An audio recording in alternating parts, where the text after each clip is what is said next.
Hello, my friend, and welcome back to Mama Magma Yoga. My name is Tamu, and I'm here with the first of our 4-week series looking at downward facing dog, or Adho Mukha Svanasana. So this is an energizing pose that helps to strengthen the upper back, the arms, the quads, and then it stretches also through the side body and the backs of the legs. It can help with lower back pain. It can help with menstrual and menopausal issues. It improves focus. It develops willpower and strengthens the mind. So let's have fun, shall we? Let's step onto our mat. All you need to do is jump into something comfortable and be willing to play, keep an open mind, and be filled with a sense of curiosity. I'll meet you there. Hello and welcome, my friend, to this little practice of downward facing dog, or Adho Mukha Svanasana.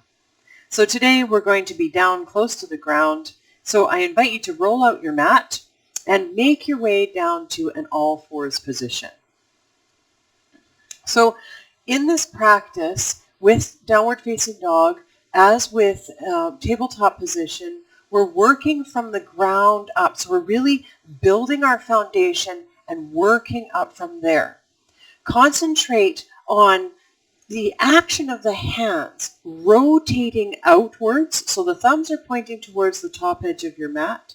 You're feeling your elbow creases shine forward, and you're sort of wrapping the upper arm open so that the bicep wraps around and your shoulder wraps back into socket. This will help with the action of pushing up out of the earth and finding the concave action and engagement with the upper back body and between the shoulder blades. Also, we're lifting up out of the feet and really finding action in the hips and the sits bones. So come to your all fours position first of all. Let's find ourselves there. So wrists underneath the shoulders, knees directly underneath the hip points. Come onto the tops of the feet, press down into the earth. Dial the palms open a little bit. So the thumbs are pointing towards the top edge of the mat. You really feel the elbow creases shining forward, and you feel this wrapping with the upper arm.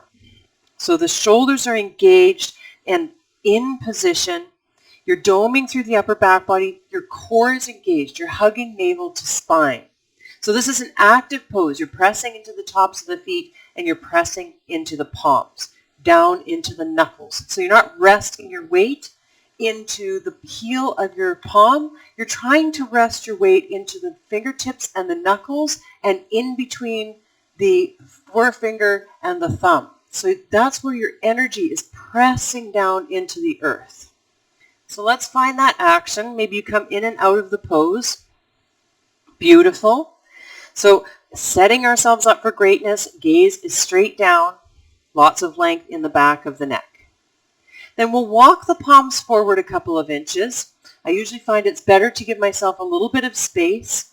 Then we curl the toes under, and when we're ready, we lift the sits bones up and back and find our downward facing dog. So you might need to reposition the palms a little bit.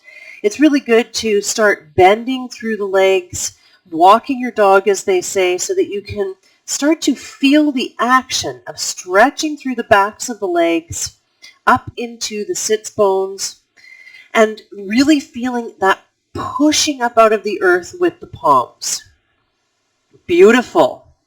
So in this position, this is what I often see in class. People don't quite know how to come into the position because their heels don't come down to the earth. Their hamstrings and their calves are really tight, so they're not really sure what to do there. They're rounding through the lumbar spine and the upper back, and they're sort of caught in this stiff position of what do I do now? Hang on for dear life. What I'd like you to do is really concentrate on lifting the sits bones up towards the heavens, whether or not the heels come to the ground. So just practice that action, bending the knees and then lifting the sits bones up towards the sky. See if you can focus on those sits bones shining up towards the heavens. See how that affects the lumbar spine as well as the upper back. Then really concentrate on pushing into the fingertips now. The fingertips and the knuckles grounding down through the forefinger and the thumb.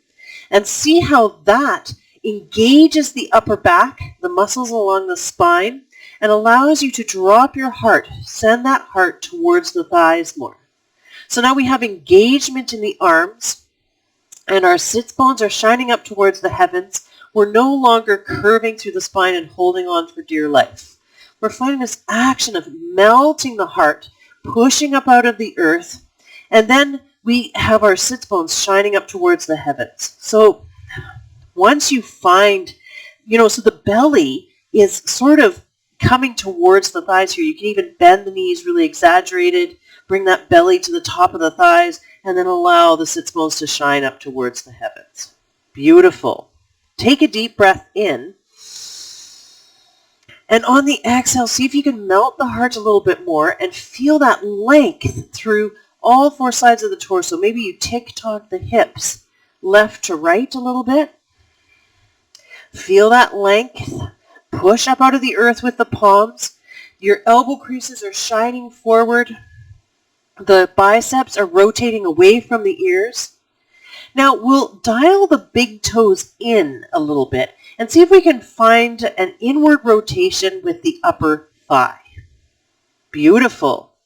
Last but not least, let's find a nice loose neck. So maybe you nod the head yes and no, and allow the head to become nice and heavy and the neck to become nice and loose.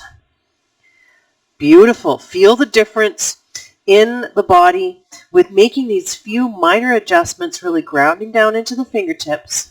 Take another deep breath in. Exhale out, melt the heart a little bit more. Body's working hard here. Take another deep breath in. And on the exhale, we'll lower the knees back down to the earth. Come onto the tops of the feet and send the sits bones back, finding our kneeling position. You can even come down into a child's pose, finding some opposite energy here, some opposite movement, counter movement, allowing the shoulders to round forward, the arms to become heavy. When you're ready, you can rise back up. So that's our downward facing dog, Adho Mukha Svanasana. I hope you enjoyed this practice, this quick little tutorial. Next week, we're going to look at three-legged dogs. So I hope you join me then. It'd be lovely to see you. Namaste.